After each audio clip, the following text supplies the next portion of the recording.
marwooyin iyo mudanayaal waxaa la yidhi beri baa nin doobnimo ku raagay oo haystaa 100 halaad iyo baarqabkoodii waxaa galay hawo guur wuxuu ku hamiyey nolosha doobnimada intuu ka baxo inuu noqdo qoys lagu soo hirto meel degan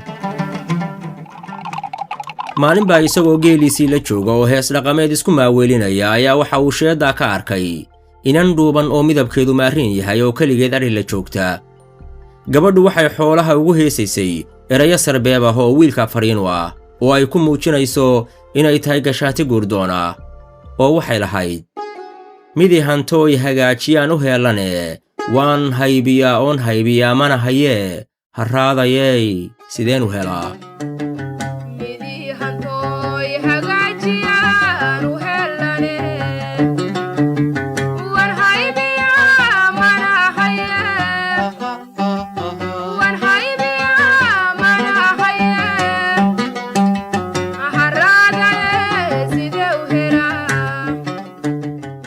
doobkii guurdoonka ahaa jawaab degdeg ah ayuu ka bixiyey erayada ka soo yeedhay xagga gabadha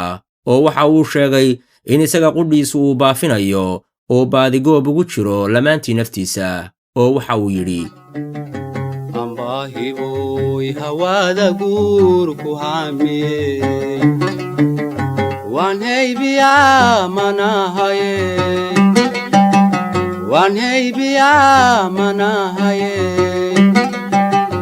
harraadayey sidau helaa calaacalka ayaana wiilkii iyo inantii ayaantaa ku kala dhaqaaqeen isaga oo mid walbaaba xoolihiisii weheesaya doobkii go'aankii guurka ayaa ku sii xoogaystay oo wuxuu go'aan ku qaatay gabadha uu soo arkay inuu ka daba tago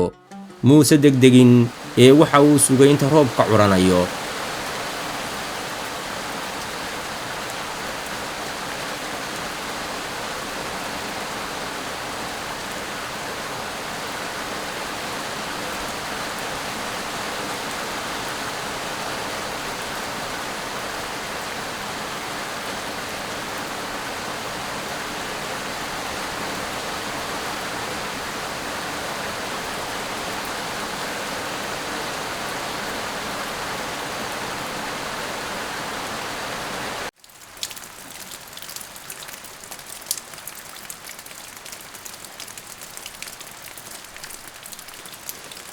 markii roobkii da'ay ee dhulkii barwaaqoobay ayuu safar dheer u galay jihada gabadhu ka jirto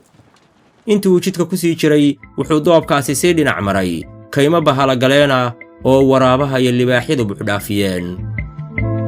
saacado badan wuxuu sii socdaba wuxuu ugu dambayntii ku soo dhowaaday gurigii uu ku socday oo ah aqal Soomaali ku ag yaalla aag barwaaqa ah meel fog isagu oo soo lugaynaya ayuu si kadis ah oo lama filaana isha ula helay qalanjadii uu jidka dheer u soo maray oo albaabka aqalkoodii hortaagan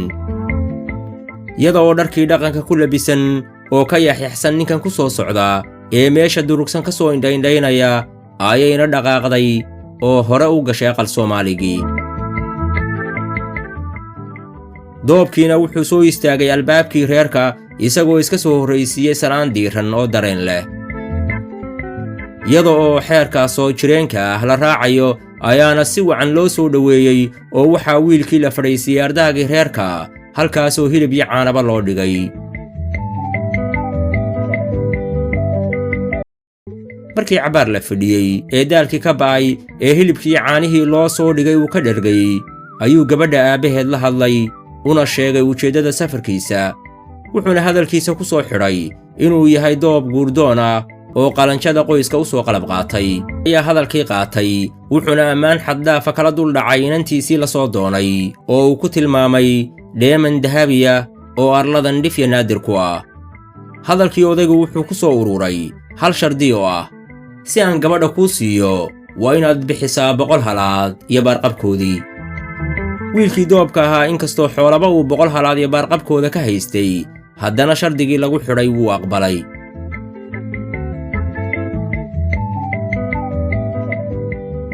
xoogaa kadibna reerkii wuxuu u keenay 100 halaad iyo baarqabkoodii dhalintii dhulkaas ayaana dheel dhaantaa ku soo dhoweeyey arooskii cusbaa mashxarad iyo dabaaldeg ayaana isqabsaday.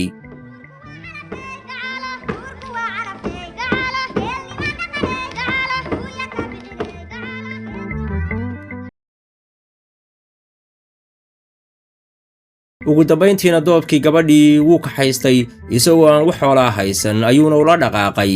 arladii uu asal ahaan ka yimi.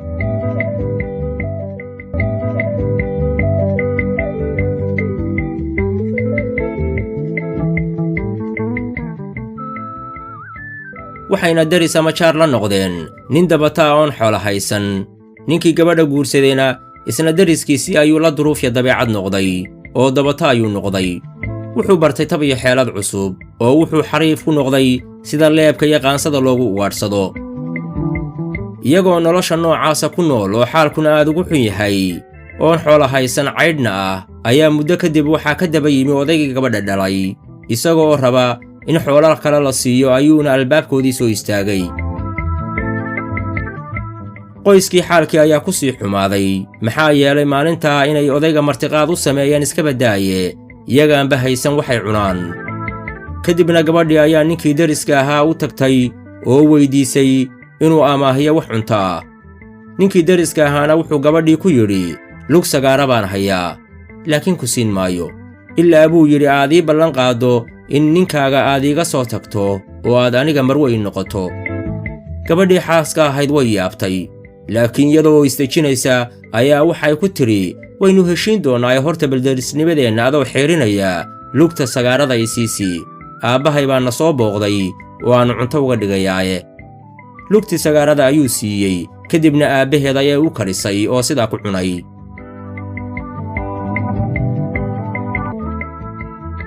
maalintii dambe ninkeedii aabbaheed iyo ninkii deriska ahaay oo meel wada taagan ayay gabadhi u timi kuna tidhi 3 maanlaawe ayaad tihiin. aabbaheed baa yidhi oo maxaannu ku noqonnay maanlaawayaal? waxay tidhi 100kii halaadee inankaad sodogga u tahay xoolaba uu ka lahaa waad ka qaadatay markaasaad adigoo cayr nagu og maantana aad xoolo kala doonaysaa. ninkeedii ayay ku jeesatay oo ay ku tidhi adna maanlaawe waxaad ku tahay adoo 100 geela xoolaba ka leh ayaad 100kiiba subax dareerisay si aad aniga iigu soo guursato. deriskeedii baa yidhi oo anna maxaan galabsaday oo aad maanlaawe iigu tilmaamtay? markaasay intay xaggiisa jalleecday bay tidhi waxaad tahay naag 100 iyo baarqabkeedii laga bixiyey ninka lug sagaara ku doonaya. odaygii gabadha dhalay hadalka inantiisa ee wada xikmadda ah aad buu ugu farxay isagoon wax jawaaba siin ayuuna sidaa ku baxay.